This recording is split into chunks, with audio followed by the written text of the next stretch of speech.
आखिर है क्या, तो पढ़ लेते हैं हम। तो विज्ञान की वह शाखा जिसके अंतर्गत प्रत्येक प्रकार के जीवन का अध्ययन किया जाता है जीव विज्ञान कहलाता है या जीव विज्ञान कहलाती।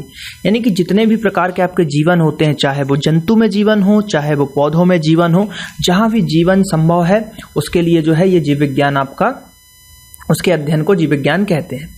इस शब्द का सर्वप्रथम प्रयोग फ्रांसीसी वैज्ञानिक लेमार्क तथा जर्मन वैज्ञानिक ट्रेविरेंस ने किया था 1802 के अंतर्गत। जीव विज्ञान शब्द जो है ग्रीक के बायोलॉजी शब्द का हिंदी रूपांतरण है। बायोलॉजी ग्रीक भाषा के दो शब्द बायोस और लोगोस से जो है बना है। बायोस का अर्थ होता है लाइफ यानी कि जीवन, और लोगोस का अर्थ है स्टडी या अध्ययन, तो इसलिए इसको जीव विज्ञान यानी कि लाइफ की स्टडी बोला गया है या जीवन का अध्ययन। अर्थात इस विषय के अंतर्गत सभी जीव पदार्थों तथा जीवों में समस्त पहलुओं का क्रमबद्ध गहन और सूक्ष्म अध्ययन किया जाता है। पृथ्वी पर जीवन दो प्रकार का है, एक जंतु जीवन यानी एनिमल लाइफ, एनिमल के अंतर्गत हम भी आ जाते हैं, मानव भी एनिमल के अंतर्गत आता है, और दूसरा जो है पादप यानी कि प्लांट किंगडम या प्लांट की लाइफ। इस आधार पर जीव जगत जो है दो भागों में विभक्त किया गया है।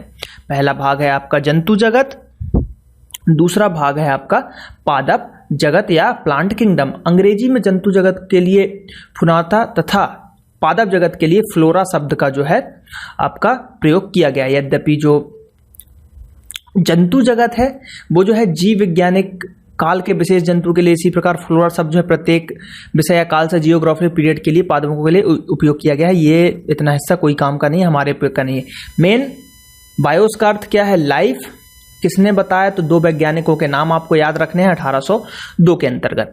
अब जो चीज मैं आपको बताने जा रहा हूं मेन, इसमें से जो क्वेश्चन बनते हैं ये वाला पार्ट कि जीव विज्ञान का जनक किसको कहा जाता है, अरस्तु जी को कहा जाता है। तो जीव विज्ञान का जनक जो कहा जाता है अरस्तु जी को माना गया है।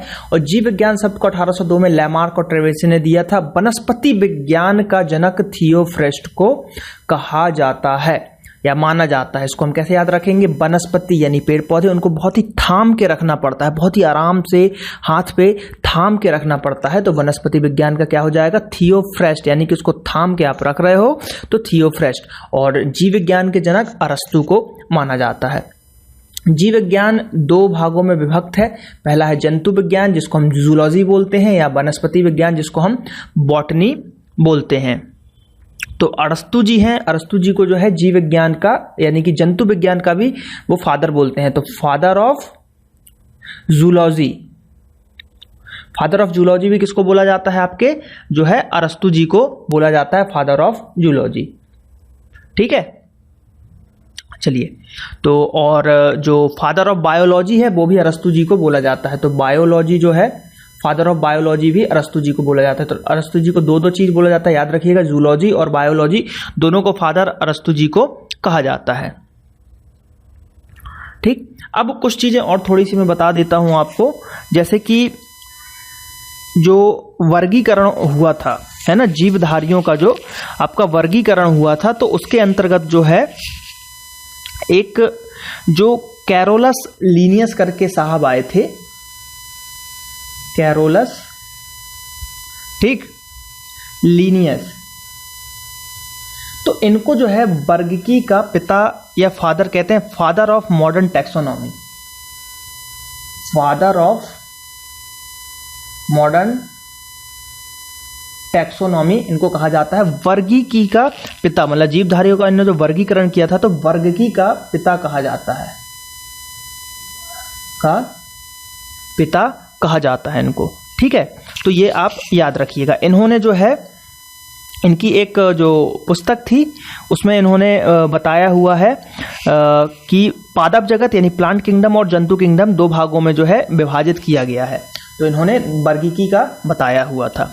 ठीक है, चलिए, बस ये इतने आईएमपी थे। अब जो है हम बात करेंगे आज जो है कोशिका के ऊपर बात करेंगे, सेल की बात करेंगे, क्योंकि जीव विज्ञान में सेल का बहुत ही महत्व है। तो कोशिका की बात करते हैं। तो कोशिका यानी कि सेल किसी जीव की संरचनात्मक एवं कार्यात्मक इकाई है, स्ट्रक्चरल एंड फंक्शनल यूनिट। सबसे छोटी, इसमें एक चीज और ऐड कीजिएगा, सबसे छोटी, सबसे छोटी, ये जरूर ऐड कीजिएगा कि सबसे छोटी जो है आधारभूत संरचनात्मक एवं कार्यात्मक इकाई है। ठीक है, cell is the basic structural and functional unit of living. ठीक, ये बहुत ही इंपॉर्टेंट लाइन है, सीधे सीधे क्वेश्चन इसी से बन जाता है। बात करते हैं हम इसकी खोज की, तो सर्वप्रथम इसकी खोज जो की थी वो रॉबर्ट हुक ने की थी। ठीक है, उन्होंने अपने माइक्रोस्कोप में देखा था, कब? 1665 में। तो इसको हमने ऐसे याद किया है कि देखिए 1665 कोशिका भी जो है लगभग ऐसे हुक की तरह होती है। तो 1665 ये 6 देखिए हुक की तरह बन रहा है, तो 1665 में, और रॉबर्ट हुक ने इसकी खोज की थी। सजीव माध्यम में कोशिका की खोज जो है 1683 में एंटोनिमॉन ल्यूमेनहॉक नामक वैज्ञानिक ने कोशिका को प्रकाश सूक्ष्मदर्शी के द्वारा देखा था।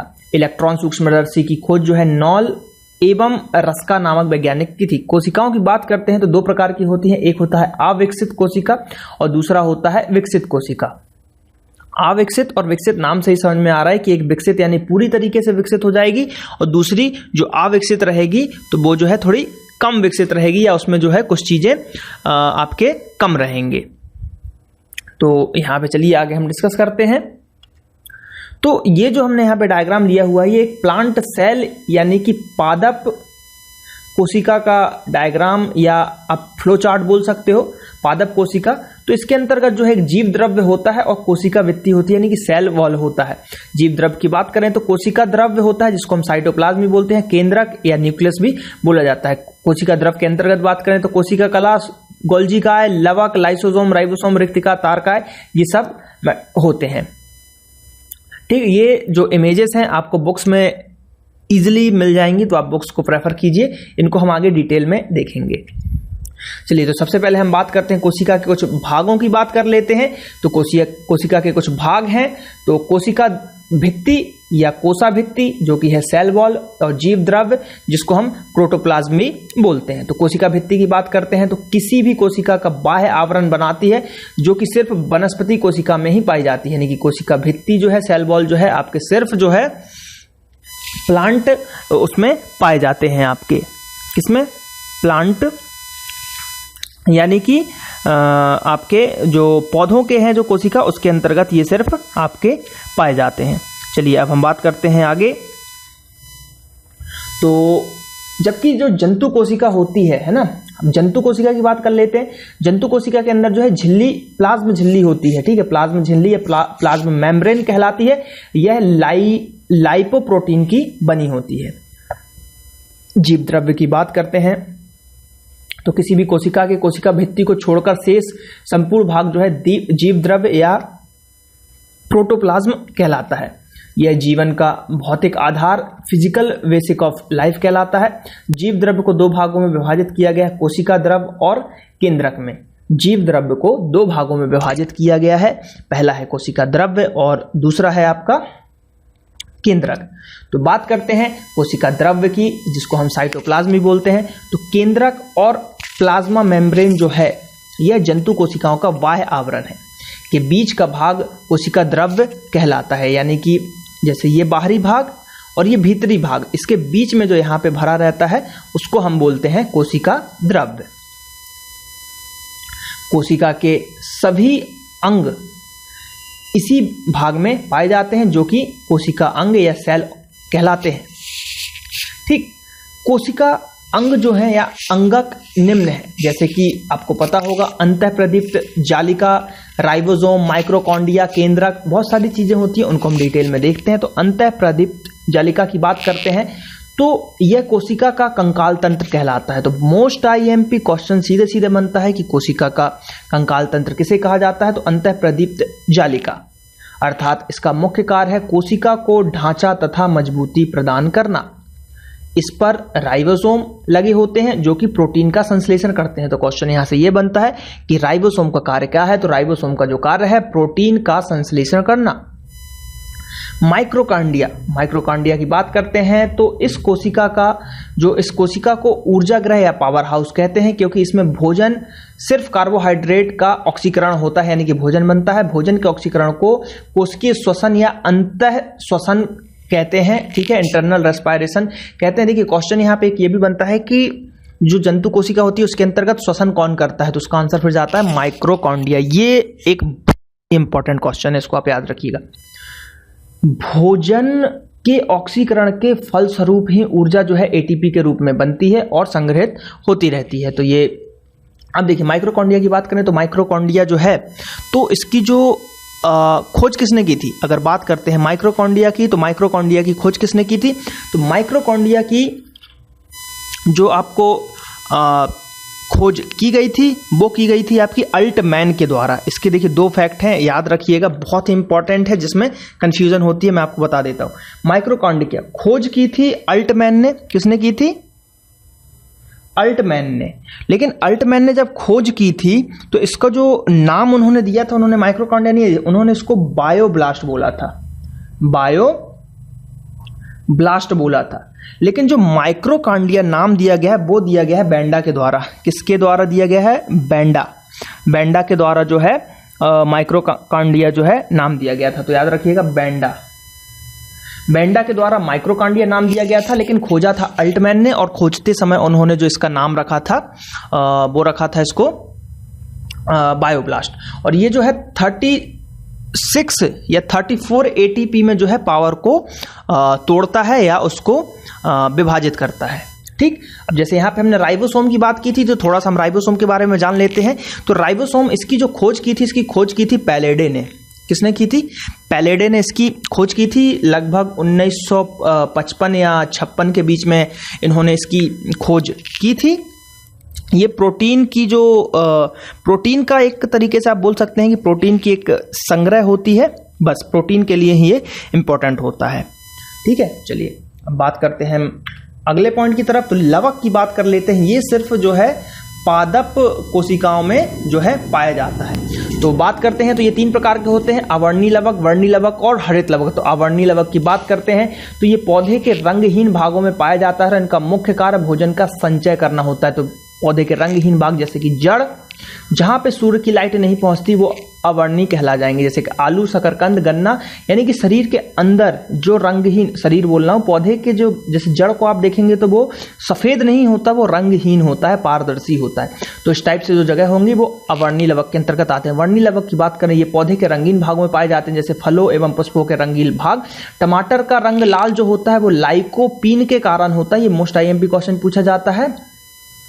किसी प्रकार गाजर व मिर्च का रंग जो है कैरोरीन के कारण जो है आपका होता है। चुकंदर का लाल रंग बीटानिन के कारण होता है। बैगन का जो रंग होता है वो जैंथोसाइनिन के कारण होता है। अर्थात लाइकोपीन, कैरोटीन, बीटानिन, जैंथोसाइनिन आदि ये एक वर्णी लवक है। तो क्वेश्चन आपसे पूछा जा सकता है कि 4 वर्णी लवक के एग्जाम्पल बताइए। तो लाइकोपीन, कैरोटीन, बीटानिन, जैंथोसाइनिन इस प्रकार के ये हो जाते हैं। अब जैसे क्वेश्चन पूछा जाता है हल्दी जो है पीली किसके कारण होती है, तो वो होती है कुकुरमिन के कारण। ठीक, कुकुरमिन के कारण ये जो है हल्दी पीली होती है।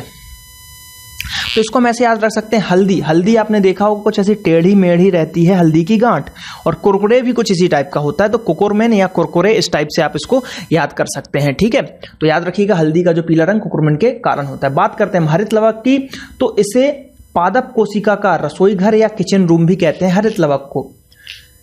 एक चीज और, यहाँ पे जो पत्तियों का पीला रंग होता है वो भी कैरोटीन या कैरोलिन के कारण होता है। कैरोटीन के कारण होता है पत्तियों का पीला रंग। अब बात करते हैं पौधे का हरा रंग, इसी के कारण होता है। हरित लवक का मुख्य अवयव जो है क्लोरोफिल होता है, जिसमें मैग्नीशियम धातु पाई जाती है। इसका मुख्य कार्य सूर्य के प्रकाश की उपस्थिति में वायुमंडल से कार्बन डाइऑक्साइड यानी कि CO2 की उपस्थिति में भोजन का निर्माण करना होता है। नोट की बात करें तो लवक, जिसको हम प्लास्टिड भी बोलते हैं, केवल वनस्पति कोशिकाओं में पाए जाते हैं, जो कि मैंने यहाँ पे बताया था पादप कोशिकाओं के अंदर पाए जाते हैं, यानी कि ये जो है जंतु कोशिका में नहीं पाए जाते। इंपॉर्टेंट है क्वेश्चन, ये पूछा जाता है कि लवक किस में पाए जाते हैं, जंतु कोशिका, ऑप्शन ए जंतु कोशिका, ऑप्शन बी पादप कोशिका, option C A+B, option D इनमें से कोई नहीं। तो आंसर जाएगा ऑप्शन बी पादप कोशिका। चलिए बात करते हैं लाइसोसोम की। तो लाइसोसोम, इसमें विभिन्न हाइड्रोलिक एंजाइम भरे होते हैं। इसका मुख्य कार्य भोजन को पचाना होता है। जब यह फट जाती है तो कोशिका को नष्ट कर देती है, जिसके कारण इसे कोशिका की आत्महत्या की थैली भी सुसाइड बैग ऑफ सेल कहते हैं। मोस्ट आईएमपी कहते हैं यह मुख्यतः जंतु कोशिका में पाई जाती है। यह कोशिका के अवशिष्ट पदार्थों वेस्ट मटेरियल का अन्वेषण करती है। तो कुल मिला के जो लाइसोसोम की बात की जा रही है यहाँ पे, तो इसको जो है आत्महत्या की थैली कहते हैं। अब इसकी थोड़ी सी जानकारी ले लेते हैं कि इसकी खोज किसने की। तो इसकी खोज की थी डी डवे ने, डी डवे। तो इसको ऐसे याद कर सकते हैं आप कि जब कोई मरने जाता है, इसका कुछ आकार भी आपने अगर डायग्राम में देखा होगा तो कुछ इस टाइप का रहता है, ये ऐसा मुंह खुला रहता है, तो ये गड्ढे जैसी दिखती है। तो इसमें सब आके थैली में मरते जाते हैं, कूदते हैं गड्ढे में, तो डी डुबे, डूब के मर जाते हैं। तो इससे हम लाइसोसोम को ऐसे याद कर सकते हैं कि डूब के मर जाते हैं, डी डुबे। आत्महत्या की इसको थैली कहा जाता है। और ये जो है जीवाणु एवं विषाणु से जो है रक्षा करती है। राइबोसोम के बारे में हमने देखा था। इसकी जो राइबोसोम की खोज किसने की थी? पैलेडे ने की थी लगभग 1955 के तहत। यह प्रोटीन निर्माण का कार्य करता है, इसलिए इसे प्रोटीन संश्लेषण का प्लेटफॉर्म या प्रोटीन फैक्ट्री, ठीक, प्रोटीन फैक्ट्री भी इसको कहा जाता है। सेंट्रोसोम की बात करते हैं तो यह केवल जंतु कोशिका के अंदर पाया जाता है और इसका मुख्य कार्य जो है कोशिका विभाजन में सहायता करना होता है। गोल्जी बॉडी या गोल्जी काय की बात करें तो इसे कोशिका का ट्रैफिक पुलिस भी कहा जाता है। मोस्ट आईएमपी क्वेश्चन, बिल्कुल मत भूलिएगा, इसको जो है ट्रैफिक पुलिस भी कहा जाता है। यह क्वेश्चन बहुत आईएमपी है। इसका मुख्य कार्य जो है वसा या फैट का संचय करना है और श्रावण करना है। अब बात करते हैं उपयुक्त, जो नोट में लिखा हुआ है कि सभी कोशिकांग जो है कोशिका द्रव्य के ही भाग हैं, ठीक है, ये कोशिका द्रव्य के सभी भाग आपके हो जाएंगे। बात करते हैं अब हम केंद्रक की। देखिए कोशिका द्रव और केंद्रक दो थे, तो दूसरे नंबर का है केंद्रक। केंद्रक की बात करते हैं तो इसे जो है कोशिका का डायरेक्टर या कंट्रोल कहा जाता है, ठीक है। इसकी खोज 1831 में रॉबर्ट ब्राउन ने की थी। आप अगर कभी भी डायग्राम देखेंगे केंद्रक का तो इस टाइप का रहेगा और ये ब्राउन या रेड कलर से बना रहता है कलरफुल डायग्राम में, तो इसलिए हम इसको ब्राउन से याद कर सकते हैं। तो रॉबर्ट ब्राउन ने इसका खोज किया था। यह कोशिका के बीच में स्थित होता है। यह कोशिका के सभी कार्यों पर नियंत्रण रखता है। केंद्रक छिद्रयुक्त झिल्ली से घिरा होता है जिसे केंद्रक झिल्ली कहते हैं। केंद्रक के दो भाग होते हैं, केंद्रिका तथा केंद्रक द्रव्य। डीएनए और आरएनए केंद्रिक द्रव्य में पाए जाते हैं। तो क्वेश्चन ये पूछा जाता है एक कि डीएनए, एसएससी का फेवरेट क्वेश्चन, चाहे वो आपका सीजीएल हो, चाहे 10+2 हो, चाहे मल्टीटास्किंग हो, डीएनए प्लस आरएनए किस में पाया जाता है? तो वो पाया जाता है आपका केंद्रक में। अब केंद्रक में भी कहां? तो केंद्रक के द्रव्य में पाया जाता है। डीएनए और आरएनए दोनों ही पाया जाता है। तो ये मोस्ट आईएमपी क्वेश्चन है एग्जाम की दृष्टि से। बात करते हैं कुछ आईएमपी चीजों की। तो सबसे छोटी कोशिका की बात करें तो प्लूरोनियोनिया, पीपीएलयू इसको कहा जाता है, सबसे छोटी कोशिका। और सबसे बड़ी कोशिका की बात करें तो शुतुरमुर्ग के अंडे की होती है, ठीक, शुतुरमुर्ग के अंडे की होती है सबसे बड़ी कोशिका। सबसे लंबी कोशिका की बात करें तो तंत्रिका कोशिका या तंत्रिका तंत्र होता है, ठीक। कोशिका में पाए जाने वाले कुछ विभिन्न अवयव की बात कर लेते हैं तो सबसे ज्यादा होता है जल, फिर होता है प्रोटीन, फिर होता है कार्बोहाइड्रेट, देन वसा, डीएनए, आरएनए, कार्बनिक पदार्थ और अकार्बनिक पदार्थ। इन सबसे मिलकर जो है कोशिका के अवयव बनते हैं।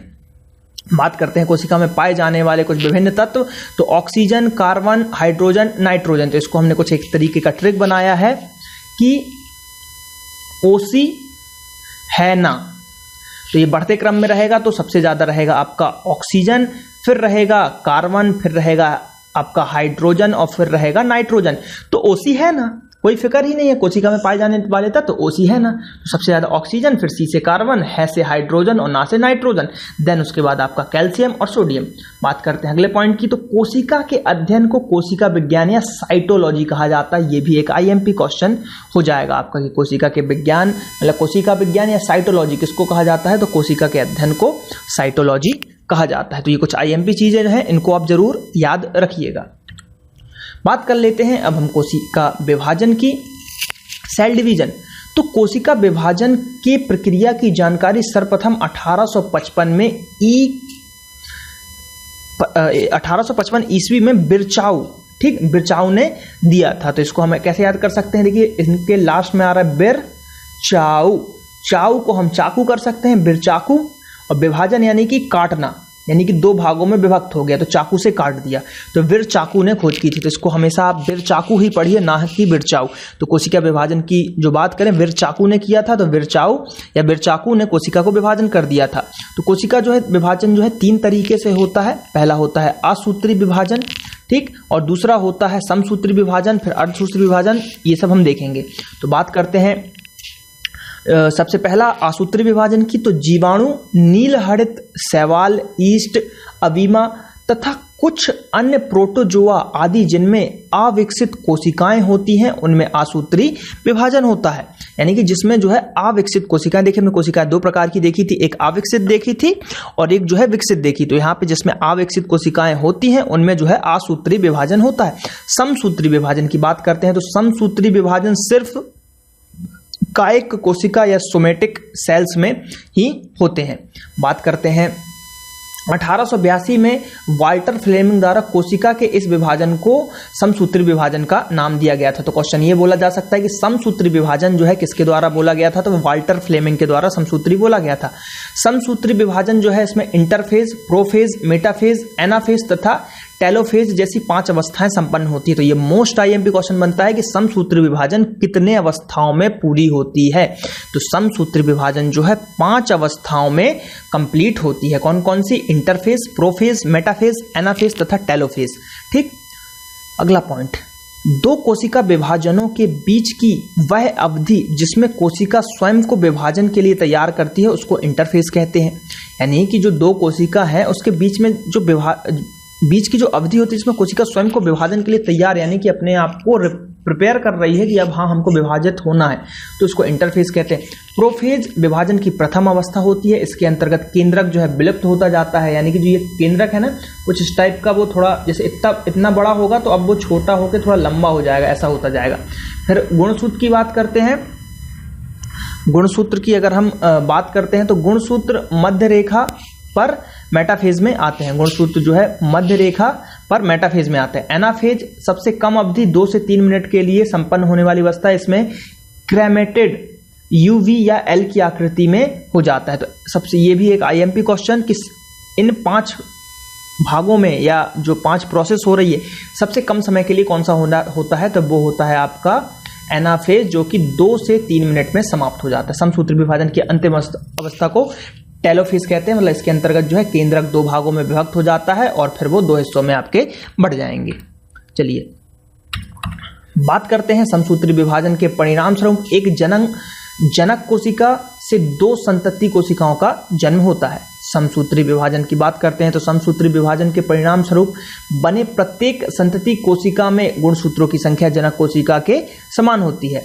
समसूत्री विभाजन के कारण जीवों में वृद्धि एवं विकास होता है तथा कुछ सूक्ष्म जीवों में इसी विभाजन के कारण अलैंगिक प्रजनन की भी क्रिया होती है। समसूत्री विभाजन की बात करते हैं तो समसूत्री विभाजन द्वारा शरीर में नवीन कोशिकाओं का निर्माण होता है और इस प्रकार शरीर की मरम्मत होती है, घाव भरे जाते हैं। तो मोस्ट आईएमपी क्वेश्चन, ये लास्ट वाला मोस्ट आईएमपी है। शरीर के घाव या शरीर के कोशिकाओं की मरम्मत किसके द्वारा होती है, तो समसूत्री विभाजन के द्वारा ही हमारे शरीर में कटे फिटे जो भी निशान वगैरह, घाव वगैरह जो भरे जाते हैं, समसूत्री विभाजन के द्वारा जो है ये सेल्फ रिपेयर हो जाते हैं।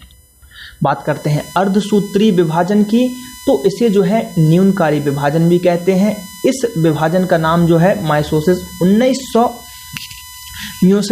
जो है 1905 ईस्वी में फॉर्मर तथा मूरे ने रखा था। तो ये आईएमपी है कि इसका नाम जो है अर्धसूत्री विभाजन किसने रखा था, तो फॉर्मर तथा मूरे ने।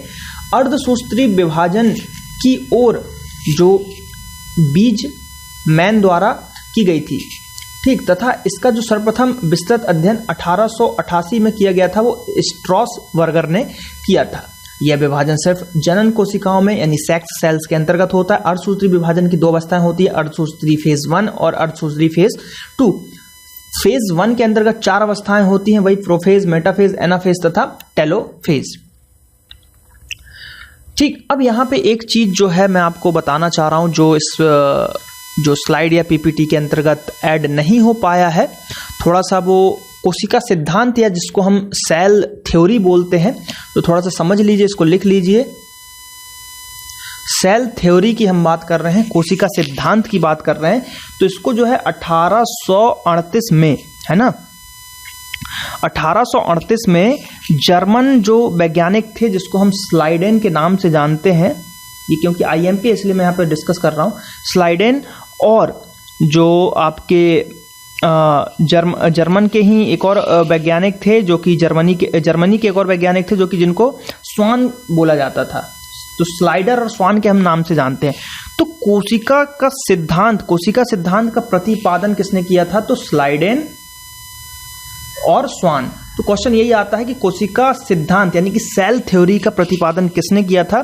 तो वो किया था आपके स्लाइडेन और स्वान ने। अब एक क्वेश्चन और पूछी जाती है कि इसमें से पादप में किसने बताया था, यानी कि प्लांट में, पादप में और एनिमल में यानी कि जंतु में।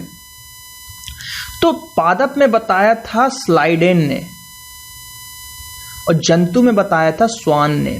तो इसको हम कैसे याद रखेंगे? एक याद कर लीजिए, दूसरा अपने आप याद हो जाएगा। सिर्फ दो हैं, जंतु और पादप। अब स्लाइडेन का कुछ रूल नहीं बनता तो हमने जंतु पे उठाया, जंतु स्वान। आपने देखा होगा कि भाई विद्यार्थी के 5 जो गुण बताए जाते हैं या उसमें लक्षण होने चाहिए, है ना, काकचेष्टा, बकोध्यानम, स्वान निद्रा। तो स्वान निद्रा है ना, अल्पाहारी, ग्रह त्यागी। तो स्वान निद्रा यानी स्वान का मतलब क्या होता है? कुत्ता। तो कुत्ता एक आपका एनिमल है, जानवर है। तो स्वान ने बताया जंतु के अंतर्गत। ठीक, बनी सी बात है, नाम है स्वान, स्वान ने बताया जंतु की तरफ। और बस एक बचा कौन? स्लाइडेन, तो उसने पादप में बता दिया। बस इतना ही आपको याद रखना है। सेल थ्योरी 1838 में स्लाइडेन स्वान ने दी, लेकिन पूछा जाता है कि पादप में किसने दी? तो स्लाइडेन ने दी। और जंतु में किसने दी? तो वो दी आपकी स्वान ने। बस यही इतना था सेल के अंतर्गत। अब हम कुछ आईएमपी फैक्ट देख लेते हैं जो ये मैंने लिया हुआ है, तो देख लेते हैं। कोशिका में जीव द्रव्य पाया जाता है जिसे वैज्ञानिक हैक्सले ने जीवन का भौतिक आधार बताया है। जीव द्रव्य में सर्वाधिक मात्रा में जल पाया जाता है। ठीक, सर्वाधिक मात्रा में जल पाया जाता है, लगभग 90% जो है या 95% आपका जल होता है। और जबकि अकार्बनिक पदार्थों के रूप में सर्वाधिक मात्रा में प्रोटीन पाया जाता है। लाइसोसोम का मुख्य कार्य होता है भोजन का पाचन। ठीक, और आत्महत्या की थैली भी बोलते हैं। लाइसोसोम को कोशिका का एटम बम भी कहा जाता है। एक नया शब्दावली या वर्ड मिला है, याद रखिएगा। लाइसोसोम को कोशिका का पाचक थैला माना जाता है जिसमें जल अपघटनीय एंजाइम पाए जाते हैं जिसके द्वारा वे बाह्य और अंतः कोशिका पाचन में सहायता करते हैं। प्रोटीन संश्लेषण का प्लेटफॉर्म जो है उसको हम राइबोसोम के नाम से जानते हैं। वसा कहाँ पे संचय होता है? तो वो गोल्जी इकाई के अंतर्गत होता है। डीएनए होते हैं वो कोशिका केंद्रक द्रव्य में होते हैं, यानी कि केंद्रक के अंदर भी हो सकता है या केंद्रक द्रव्य के अंदर होगा। कोशिका की आत्महत्या थैली लाइसोसोम को कहा जाता है। गाजर एवं मिर्च का जो रंग होता है वो कैरोटीन के कारण होता है। भोजन सिर्फ कार्बोहाइड्रेट, मतलब भोजन जो है सिर्फ कार्बोहाइड्रेट का ऑक्सीकरण कहाँ पे होता है? तो माइक्रोकॉन्ड्रिया, जिसको पावर हाउस कहते हैं। 34 ATP में यहाँ पे जो है ग्लूकोज को तोड़ा जाता है। कोशिका का ग्रह हाउस माइक्रोकॉन्ड्रिया को बोला जाता है। जीवन का भौतिक आधार जीव द्रव्य है। टमाटर का लाल रंग लाइकोपीन के कारण होता है।